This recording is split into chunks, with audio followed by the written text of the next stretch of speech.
அக்னி டிராகனின் வாரிசு. இருளில் எரியும் ஒளி. சாப்டர் 2. முதல் மோதல். கல்லூரி வளாகம் வழக்கம் போல சத்தம், சிரிப்பு, கலாட்டா என்று இருந்தது. ஆனால் அந்த கூட்டத்தில் ஒரு விதமான அமைதியில்லா அலை இருந்தது. யாருக்கும் அது புரியவில்லை. ஆனால் ஒருத்தனுக்கு மட்டும் அது தெளிவாக உணரப்பட்டது. சிவாதிரன். அவன் நடந்து கொண்டே இருந்தான். அவன் கண்கள் சுற்றி பார்த்தது. ஆனா அவன் பார்வை எதையும் பார்க்கலே. அவன் உள்ளே ஏதோ நடந்து கொண்டிருந்தது. டேய், என்னடா இப்படி சைலண்டா போறே? கீர்த்தி அவன் பக்கத்தில் நடந்து கொண்டு கேட்டாள். எதுவுமில்லை, அவன் சொன்னான்.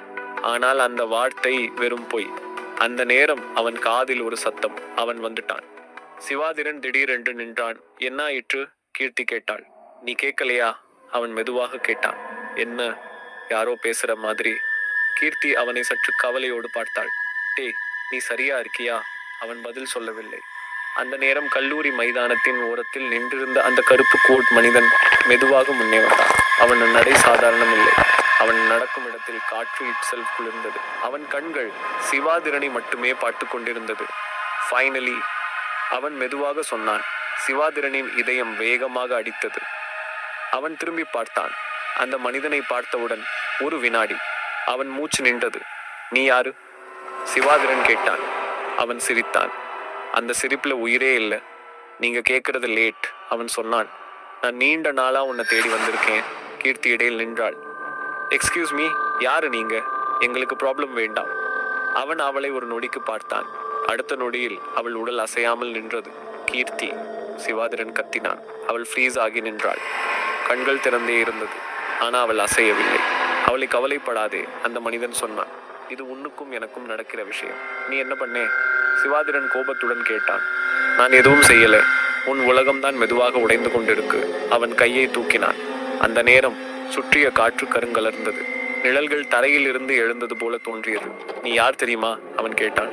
சிவாதிரன் கத்தினான். நான் யாருன்னு எனக்கே தெரியல. நீ சொல்லு. அவனோட சிரிப்பு வந்து பெருசாயிற்று. நீ மனிதன் இல்ல. அந்த ஒரு வார்த்தை சிவாதிரனின் உள்ளத்தை அதிரச் செய்தது. அடுத்த நொடி அந்த மனிதன் வேகமாக முன் வந்தான். சிவாதிரன் ரியாக்ட் செய்யும் முன் அவன் கழுத்தை பிடித்து தூக்கினான்.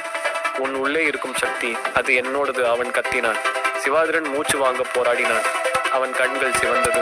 அவன் உள்ளே இருந்த அந்த சூடு இப்போ வெடிக்க தயாராக இருந்தது. விடு, அவன் மெதுவாக சொன்னான். என்ன? அந்த மனிதன் கேலி சிரிப்புடன் கேட்டான். விடு. இப்போ குரல் முழங்கியது.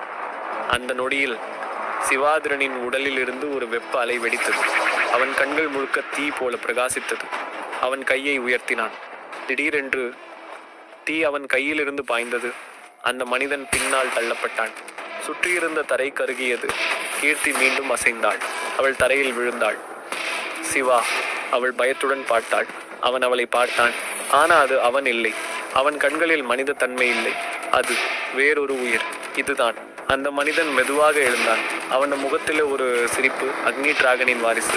இந்த சிவாதிரன் தலையை பிடித்து கொண்டான். இல்லை, நான் இல்லை, நீதான். அவன் கத்தினான்.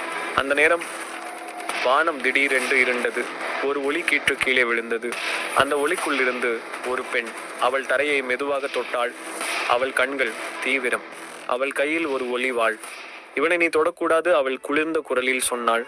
அந்த கருப்பு கோட் மனிதன் அவளை பார்த்தான். அப்படியா? ஆஸ்திரியா உலகத்திலிருந்து நேரடியாக வர்றீங்களா? அவள் சற்று முன் வந்தாள். நான் இங்க வந்தது போருக்கு இல்லை, அவனை காப்பாத்த. சிவாதிரன் அவளை பார்த்தான். நீ யாரு? அவள் அவனை ஒரு நொடி பார்த்தாள். அந்த பார்வையில் ஒரு விதமான நெருக்கம். நான் யார் என்பது முக்கியமில்லை. அவள் மெதுவாக சொன்னாள். நீ யார் என்பதை தெரிஞ்சுக்கணும். அந்த கருப்பு மனிதன் சிரித்தான். இது இன்னும் இன்ட்ரெஸ்டிங் ஆகுது. அவன் கையை உயர்த்தினான். நிழல்கள் மீண்டும் எழுந்தது. சிவாதிரன் மெதுவாக எழுந்தான். அவன் கையை பார்த்தான். தீ இன்னும் எரிந்து கொண்டே இருந்தது. அவன் மெதுவாக சிரித்தான். நான் யாருன்னு தெரியல. அவன் தலையை உயர்த்தினான்.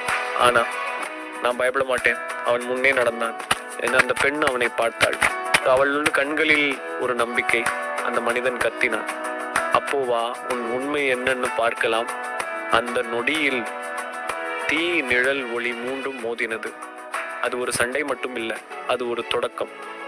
சிவாதிரனின் வாழ்க்கை இனி ஒருபோதும் பழைய மாதிரி இருக்காது.